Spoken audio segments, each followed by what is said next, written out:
যদি ফর্মটা fill up না করতে পারেন আইএসএফ এর যারা আছে তাদের সাথে যোগাযোগ করবেন। অন্যথায় আমার ফেসবুকের আইডি আছে, দেখেছেন তো? ফেসবুকের আইডিতে ভিডিও ছেড়েছি, পুরো একদম খাতায় কলমে বুঝিয়ে দিয়েছি। প্রথম আপনারা ফর্মের একটা জেরক্স করে নেবেন, জেরক্সের উপর আগে প্র্যাকটিস করবেন, ভুল ভ্রান্তি ওখানে হলে হয়ে যাবে। তারপরে কি করবেন? অরিজিনালে করবেন।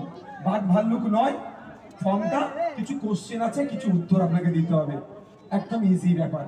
দেখবেন আমি পাট পাট করে বুঝিয়ে দিচ্ছি। তবে আজকে আমি অনুরোধ করবো ফর্ম ফিল আপটা একটু হোল্ড করুন। অনেকে বলছে আগামীকাল নাকি নির্বাচন কমিশনের থেকে নতুন একটা নির্দেশিকা আসবে ফর্মকে ফিল আপ করার জন্য। তাহলে আপনি একদিন হোল্ড করে যান। আর সাদা চুন আছে কোনো কি সাদা কালি কি বলে রাখিব? হোয়াইট না, আমি গ্রামের ছেলে, আমি গ্রাম্য ভাষায় বলছি সাদা কালি বলে তো, সাদা কালি বলে তো, অত হোয়াইট না সব ওয়েস্টার্ন।